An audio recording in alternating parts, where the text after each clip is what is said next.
जय हिंद दोस्तों, आज के इस क्लास में आप सभी का बहुत बहुत स्वागत है। तो जैसे कि दोस्तों बिहार पुलिस सिपाही की परीक्षा के लिए हम लोग प्रीवियस ईयर क्वेश्चन पेपर को सॉल्व कर रहे हैं, जिसमें से साथियों आपका 3 क्लास हो चुका है और साथियों प्रीवियस ईयर के लिए एक अलग से प्लेलिस्ट भी बना हुआ है। अगर आपने उन सभी क्लास को नहीं देखा है तो प्लेलिस्ट का लिंक आपको वीडियो के नीचे डिस्क्रिप्शन बॉक्स में मिल जाएगा या फिर आप लोग यहाँ ऊपर क्लिक करके भी देख सकते हैं। तो चलिए साथियों, आज हमारा चौथा क्लास चलेगा, तो फटाफट से आप सभी लाइव में आ जाइए। और साथियों जो भी चैनल पर पहली बार आए हैं आप लोग ये बिहार पुलिस के लिए क्लास टाइमिंग को नोट कर लीजिए। आप लोग बार बार पूछते रहते हैं कि बिहार पुलिस के लिए क्लास का टाइमिंग क्या है, तो जो भी नए हैं आप लोग नोट कर लीजिए, ये बिहार पुलिस के लिए क्लास टाइमिंग है, ठीक है। और ये जो चौथा क्लास है रीजनिंग का, ये आपको शाम 7:30 बजे दिया जाता है, जो कि मेरा चैनल है दूसरा दिवाकर स्टडी IQ पर। तो चलिए इसी के साथ आज के इस क्लास को स्टार्ट करते हैं। तो साथियों पहला क्वेश्चन देखिए, निम्नलिखित में से किस स्थान पर भारत में सबसे अधिक वर्षा दर्ज की गई है। चलिए ये तो बहुत ही सिंपल सा क्वेश्चन है, हमने क्लास 1 में भी इस क्वेश्चन को देखा था। तो भारत में सबसे अधिक वर्षा कहाँ पर दर्ज की गई है, तो याद रखिएगा मासिनराम में। यहाँ पर पहला ऑप्शन आपका सही जवाब है। अच्छा, मासिनराम भारत के किस राज्य में है, ये क्वेश्चन बन सकता है, तो मेघालय में पड़ता है मासिनराम, ध्यान रखिएगा। अगर आपसे पूछे कि भारत में सबसे अधिक वर्षा किस मानसून से होती है, तब आपको याद रखना है दक्षिण पश्चिम मानसून से। डैश पादप की पत्तियां बीड़ी बनाने के उपयोग आती है।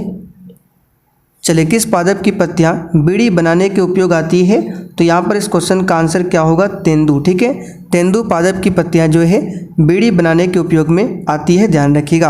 अच्छा, तंबाकू की बात करें तो तंबाकू में पूछा जाता है क्या पाया जाता है, तो याद रखिएगा निकोटीन नाम का पदार्थ पाया जाता है, किसमें, तो तंबाकू में। आगे देखिए, उस एजेंसी का नाम जिसके मार्फत सरकार बफर स्टॉक के लिए खाद्यान्न खरीदती है वह क्या है। चलिए क्वेश्चन नंबर 3 के लिए आंसर बताइए। और देखिए आज क्वेश्चन का ज़्यादा डिस्कशन नहीं करेंगे, इसलिए आप लोग भी फटाफट से आंसर करते चलिए। तो यहाँ पर इस क्वेश्चन का आंसर क्या होगा, भारतीय खाद्य निगम, ठीक है। मेरू रज्जु को सुरक्षा प्रदान की जाती है। चलिए क्वेश्चन नंबर 4 के लिए आप लोग आंसर कीजिए। तो यहाँ पर इस क्वेश्चन का आंसर क्या होगा, कशेरुक दंड के द्वारा, ठीक है। मेरू रज्जु की सुरक्षा जो है एक कशेरुक दंड द्वारा प्रदान होती है। यहाँ पर पहला ऑप्शन आपका सही जवाब है। आगे देखिए, भारत माता कविता के रचनाकार कौन है। बहुत ही शानदार क्वेश्चन है और साथियों प्रीवियस ईयर का आपको एक भी क्लास को स्किप नहीं करना है, क्योंकि बिहार पुलिस के एग्जाम में प्रीवियस ईयर से क्वेश्चन हमेशा पूछा जाता है। इसलिए आप लोग पूरा क्लास को ध्यान से देखिएगा और डेली क्लास को अटेंड कीजिए। तो भारत माता कविता के रचनाकार कौन है, इसका आंसर क्या हो जाएगा, बी ऑप्शन सुमित्रा नंदन पंत है। अब यहाँ से क्वेश्चन बनता है कि प्रकृति का सुकुमार किस कवि को कहा जाता है, तो सुमित्रा नंदन पंत को प्रकृति का सुकुमार कहा जाता है, इस बात को ध्यान रखिएगा, ठीक है। और सुमित्रा नंदन पंत की बात करें, पूछा जाता है ये किस काल के कवि है, तो छायावाद, ठीक है, छायावाद यानी कि छायावादी कवि है सुमित्रा नंदन पंत, ठीक है, ध्यान रखिएगा।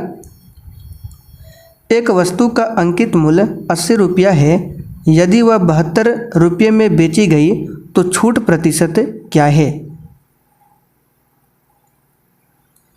तो यहाँ पर क्वेश्चन नंबर 6 के लिए आंसर बताइए। सिंपल सा क्वेश्चन है, वस्तु का अंकित मूल्य यानी कि मार्क प्राइस कितना है, तो MRP कितना है, तो याद रखिएगा 80 रुपया, ठीक है।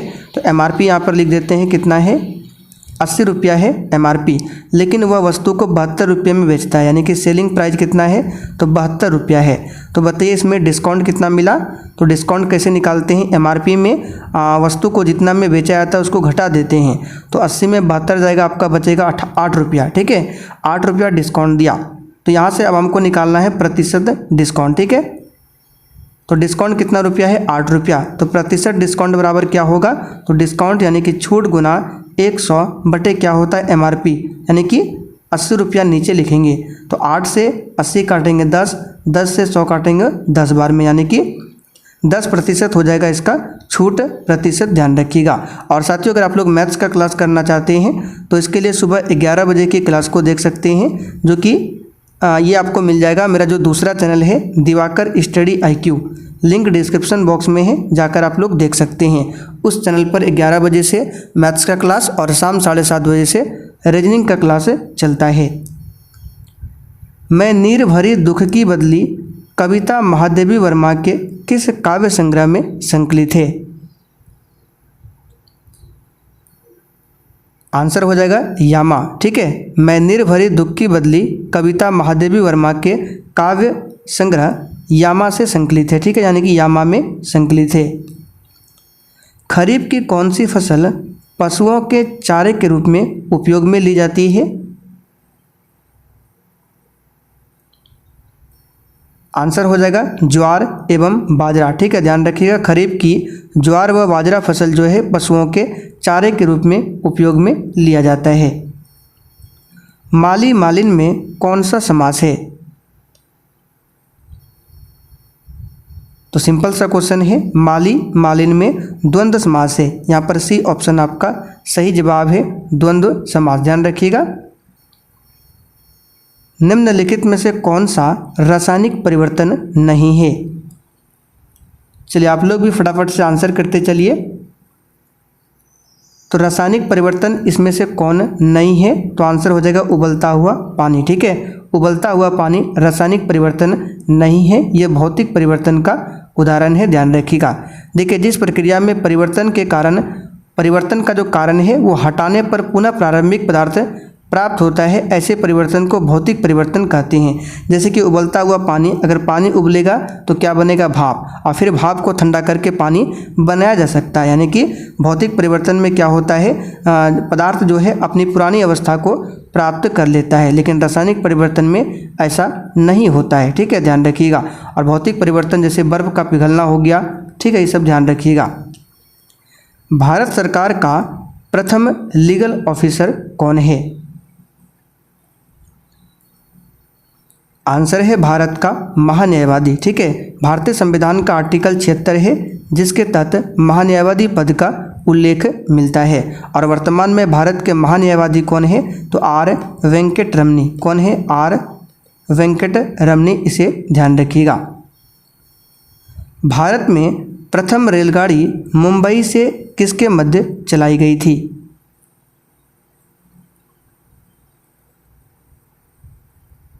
तो यहाँ पर इस क्वेश्चन का आंसर क्या हो जाएगा? तो इस क्वेश्चन का आंसर हो जाएगा थाने। ठीक है, मुंबई से थाने के बीच चलाई गई थी। ठीक है, कब? 16 अप्रैल 1853 को प्रथम बार भारतीय रेलवे द्वारा 34 किलोमीटर की यात्रा किया गया था। कहाँ से कहाँ तक? मुंबई से थाने के बीच में। और किसके समय काल में? तो याद रखिएगा, डलहौजी के समय काल में। पद्मश्री रामचंद्र मांझी डैश के लिए प्रसिद्ध है? चलिए 13 के लिए आंसर बताइए। आज जो है जल्दी जल्दी से क्लास को ख़त्म कर रहे हैं। तो पद्मश्री रामचंद्र मांझी किसके लिए प्रसिद्ध है? तो लोक नृत्य के लिए। ठीक है, जलालगढ़ किला बिहार के किस जिले में स्थित है? चलिए इसका आंसर हो जाएगा पूर्णिया में। कहाँ पर है? पूर्णिया जिले में है जलालगढ़ का किला। भारत सरकार की तरफ से करेंसी नोट कौन सी एजेंसी जारी करती है?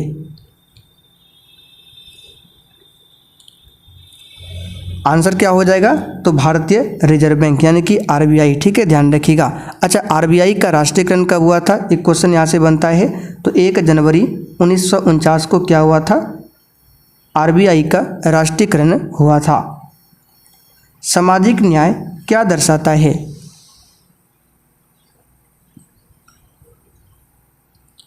तो यहाँ पर इस क्वेश्चन का आंसर क्या होगा? डी ऑप्शन, बिना किसी सामाजिक भेदभाव के सभी नागरिकों के साथ समान व्यवहार, ये सामाजिक न्याय को दर्शाता है। ठीक है, ध्यान रखिएगा।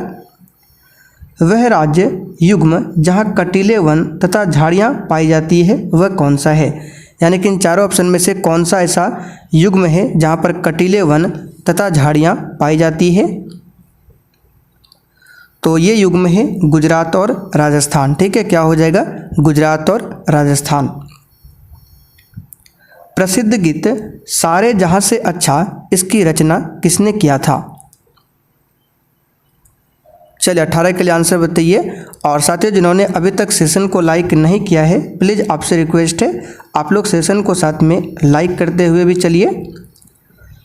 तो प्रसिद्ध गीत सारे जहां से अच्छा इसकी रचना किए है मोहम्मद इकबाल ने। आंसर यहाँ पे आपका क्या हो जाएगा? डी ऑप्शन, मोहम्मद इकबाल ने। ध्यान रखिएगा। किस क्षेत्र में कामगार को रोजगार की सुरक्षा मिलती है? इस क्वेश्चन पर आप सभी स्टार मार्क कर लीजिए, एग्जाम के लिए इंपॉर्टेंट बनेगा। तो किस क्षेत्र में कामगार को रोजगार की सुरक्षा मिलती है? आंसर हो जाएगा संगठित क्षेत्र में। ध्यान रखिएगा, संगठित क्षेत्र में। प्लास्टर ऑफ पेरिस किससे बनाया जाता है? तो साथियों प्लास्टर ऑफ पेरिस जो है जिप्सम से बनाया जाता है और जिप्सम का फॉर्मूला होता है CaSO4 × 2H2O और प्लास्टर ऑफ पेरिस का होता है CaSO4 × ½ H2O। ये प्लास्टर ऑफ पेरिस का फॉर्मूला है, ध्यान रखिएगा। चूना पत्थर का फॉर्मूला क्या होता है? इसी को संगमरमर भी बोला जाता है। तो CaCO3 कैल्शियम कार्बोनेट संगमरमर का फॉर्मूला है। हमारी नींद कविता के कवि कौन है?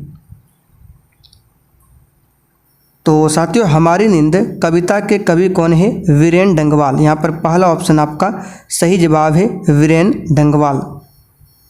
हमारे सौरमंडल के किस ग्रह को लाल ग्रह के रूप में जाना जाता है?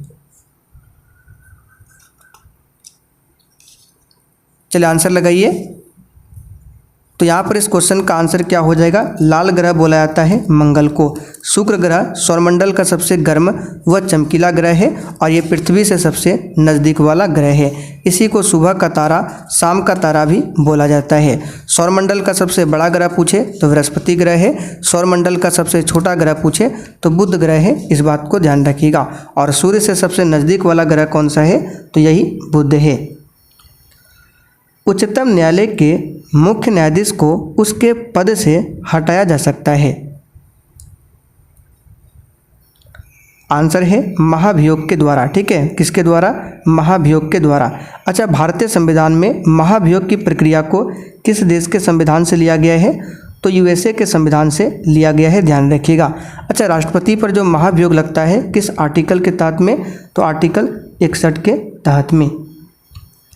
एल नीनो शब्द क्या है? यानी एल नीनो शब्द जो है किस भाषा का शब्द है आपको बताना है। तो यहाँ पर इस क्वेश्चन का आंसर क्या हो जाएगा? इसका आंसर हो जाएगा स्पेनिश। ठीक है, एल नीनो जो है स्पेनिश भाषा का शब्द है। और एल नीनो की बात करें तो प्रशांत महासागर से उत्पन्न ये एक प्रकार की क्या है? गर्म जलधारा है, ध्यान रखिएगा। और एल नीनो जो है भारत में मानसून जलवायु को प्रभावित करती है। किसानों द्वारा एक वर्ष में 3 विभिन्न फसलें उगाने के पीछे मुख्य कारण क्या है? आंसर है सुविकसित सिंचाई प्रणाली। ध्यान रखिएगा, बड़ा ही इंपॉर्टेंट क्वेश्चन है। किसानों द्वारा एक वर्ष में 3 विभिन्न फसलें उगाने के पीछे मुख्य कारण है सुविकसित सिंचाई प्रणाली। इस बात को ध्यान रखिएगा। भारत का राष्ट्रपति बनने के लिए न्यूनतम आयु सीमा क्या है? तो इस क्वेश्चन को हमने कई बार आपको प्रैक्टिस सेट में बताया है कि अगर राष्ट्रपति बनना है, उपराष्ट्रपति बनना है या फिर राज्यपाल बनना है तो मिनिमम जो उम्र है 35 वर्ष है। ठीक है, राज्यसभा का सदस्य बनना है तो 30 वर्ष, लोकसभा के लिए 25 वर्ष। भारत की प्रथम महिला राष्ट्रपति कौन है? सिंपल सा क्वेश्चन है। प्रतिभा देवी सिंह पाटिल भारत की प्रथम महिला राष्ट्रपति है। और प्रथम प्रधानमंत्री पूछे तो क्या हो जाएगा? प्रधानमंत्री हो जाएगा श्रीमती इंदिरा गांधी। राजेंद्र सेतु किस नदी पर है? आंसर हो जाएगा गंगा नदी पर है राजेंद्र सेतु। रैखिक संवेग के बदलने की दर को क्या कहते हैं? सही आंसर है बल बोला जाता है। ठीक है, रैखिक संवेग के बदलने की दर को बल कहा जाता है और बल क्या है, एक प्रकार का सदिश राशि है। F = क्या होता है, m × a। बल का ऐसा ही मात्रक न्यूटन होता है, ध्यान रखिएगा। अच्छा, एक क्वेश्चन आपसे पूछते हैं, संवेग की परिभाषा जो है न्यूटन के किस गति नियम से मिलता है, तो याद रखिएगा न्यूटन के दूसरे गति नियम से। ठीक है, और संवेग संरक्षण का सिद्धांत पूछे किस गति नियम से प्राप्त होता है, तो न्यूटन के तीसरे गति नियम से।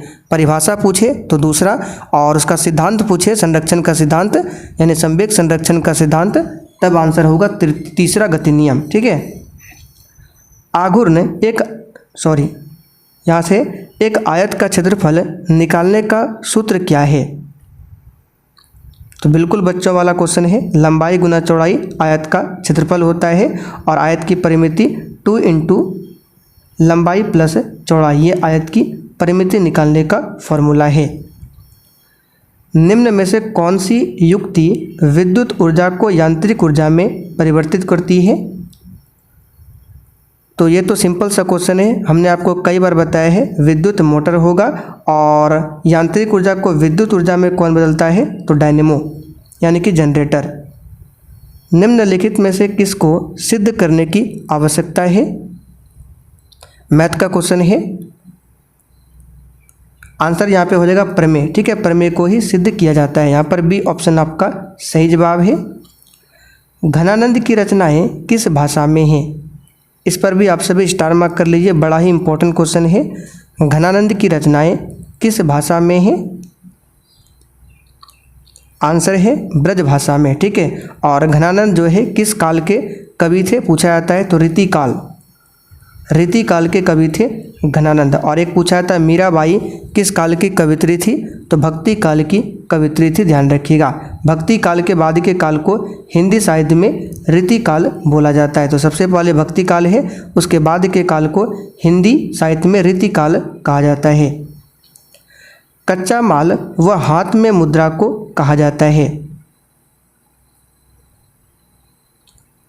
आंसर है कार्यशील पूंजी। ठीक है, कच्चा माल व हाथ में मुद्रा को कार्यशील पूंजी कहा जाता है, ध्यान रखिएगा। अंतर्राष्ट्रीय साक्षरता दिवस प्रतिवर्ष किस दिन मनाया जाता है, आंसर है 8 सितंबर को। ठीक है, 8 सितंबर को मनाया जाता है। एक पूछा जाता है 11 नवंबर को राष्ट्रीय साक्षरता दिवस मनाया जाता है, और अंतर्राष्ट्रीय साक्षरता दिवस पूछे तब आपको आंसर करना है 8 सितंबर, दोनों को ध्यान रखिएगा। ठीक है, चलिए आगे बढ़ते हैं। अच्छा, आप लोग कमेंट करके क्वेश्चन का आंसर बताइएगा, 26 नवंबर के दिन क्या मनाते हैं। द ओरिजिन ऑफ स्पीसीज यानी जाति की उत्पत्ति, इस पुस्तक को किसके द्वारा लिखा गया है, तो हमने आपको कई बार बताया क्लास में, आंसर क्या होगा, चार्ल्स डार्विन। ए ऑप्शन यहाँ पर सही जवाब है, चार्ल्स डार्विन। और इन्होंने ही नेचुरल सिलेक्शन का सिद्धांत दिया था, चार्ल्स डार्विन ने। विश्व के सबसे बड़े क्रिकेट स्टेडियम मोटेरा का नाम क्या रखा गया है, आंसर है नरेंद्र मोदी स्टेडियम, ध्यान रखिएगा। नरेंद्र मोदी स्टेडियम जो कि अहमदाबाद के मोटेरा में स्थित सरदार वल्लभ भाई पटेल स्पोर्ट्स एनक्लेव के अंदर स्थित है, ध्यान रखिएगा। ये कहाँ पर है, गुजरात में। उत्तरी तथा उत्तरी पश्चिमी भारत में चलने वाली गर्म तथा शुष्क हवाएं क्या कहलाती है, आंसर हो जाएगा लू कहलाती है। क्या, लू। भारत जैसे देश में सबसे अधिक प्रचुर मात्रा में उपलब्ध उत्पादन का साधन क्या है, तो यहाँ पर इस क्वेश्चन का आंसर क्या हो जाएगा, बी ऑप्शन श्रम। ठीक है, भारत जैसे देश में सर्वाधिक प्रचुर मात्रा में उपलब्ध उत्पादन का साधन क्या है, श्रम है, ध्यान रखिएगा। अग्नि का विशेषण शब्द क्या है, तो अग्नि का विशेषण बताना है तो ये हो जाएगा आग्नेय। ठीक है, क्या हो जाएगा, आग्नेय अग्नि का विशेषण है। और अग्नि का पर्यायवाची पूछे तो दहन हो जाएगा, ज्वाला हो जाएगा, अनल हो जाएगा, पावक हो जाएगा, आग हो जाएगा, ये सभी क्या है, अग्नि का पर्यायवाची है। देश की प्रथम महिला मुख्य निर्वाचन आयुक्त कौन थी,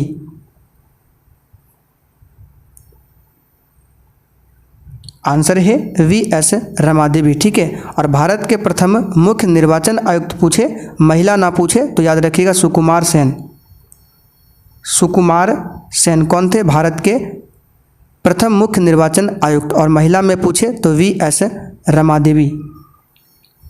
साम्यवाद का सर्वप्रथम प्रयोग किस देश में हुआ था?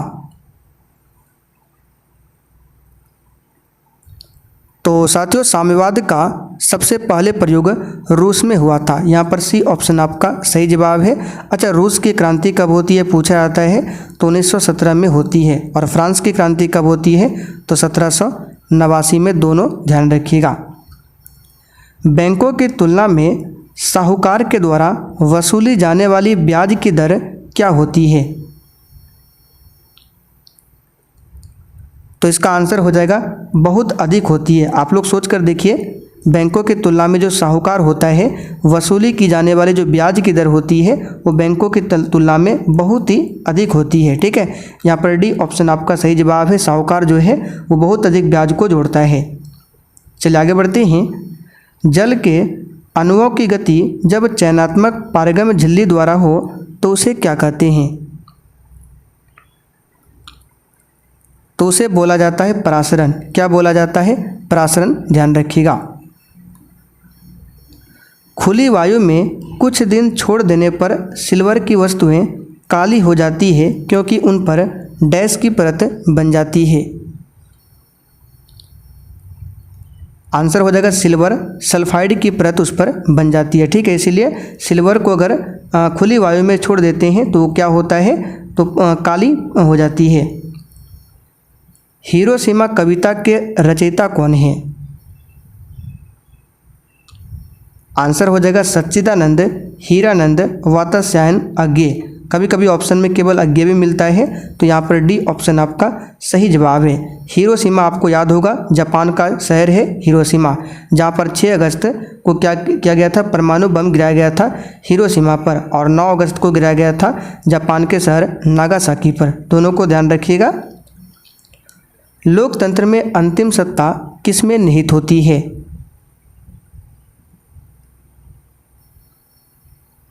आंसर क्या हो जाएगा, तो लोकतंत्र में अंतिम सत्ता जो है जनता में निहित होती है। किसमें? जनता में निहित होती है। ध्यान रखिएगा। अच्छा, विश्व का सबसे बड़ा लोकतांत्रिक देश पूछे कौन सा है, तो अपना भारत विश्व का सबसे बड़ा लोकतांत्रिक देश है। ध्यान रखिएगा। विश्व में प्रथम लोकतांत्रिक सरकार का गठन पूछे किस देश में हुआ था, तो यूएसए में हुआ था। इस बात को भी ध्यान रखिएगा। मयूरभंज खाने किसके लिए जानी जाती है? तो साथियों मयूरभंज की खाने जो है लौह अयस्क के लिए प्रसिद्ध है। किसके लिए है? लौह अयस्क के लिए। और मयूरभंज की खाने कहाँ पर है, तो उड़ीसा में है। ध्यान रखिएगा कहाँ पर, उड़ीसा में। चलिए आगे बढ़ते हैं। बस्तर आंदोलन में किसकी भूमिका प्रमुख थी?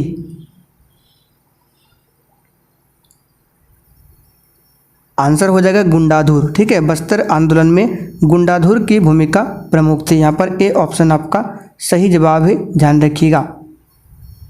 आखिरी क्वेश्चन, प्रत्येक परिमेय संख्या होती है 1। तो परिमेय संख्या क्या है? जिस संख्या को हम P/Q के रूप में लिख सकते हैं, लेकिन जो आपका Q है वो 0 के बराबर नहीं होना चाहिए। यानी कि 7/0 हम नहीं लिख सकते। बाकी 1/7 हो गया, 2 हो गया, 4 हो गया, √9 हो गया, ये सभी क्या है? परिमेय संख्या है। तो बताइए प्रत्येक परिमेय संख्या होती है, तो इसका आंसर क्या हो जाएगा? बी ऑप्शन, एक पूर्णांक। ठीक है। क्योंकि परिमेय संख्या में माइनस भी आता है, बटे वाला भी होता है, प्लस भी होता है, 0 भी होता है। और पूर्णांक में क्या होता है, तो धन प्राकृत संख्या, ऋण प्राकृत संख्या और शून्य को मिलाने से जो संग्रह मिलता है उसको पूर्णांक कहा जाता है। तो प्रत्येक परिमेय संख्या जो है एक पूर्णांक होती है। तो चलिए साथियों आज के लिए इतना ही। अब आप लोग कमेंट करके बताइए आपने आज के इस 50 क्वेश्चन में कितने क्वेश्चन सही किए हैं।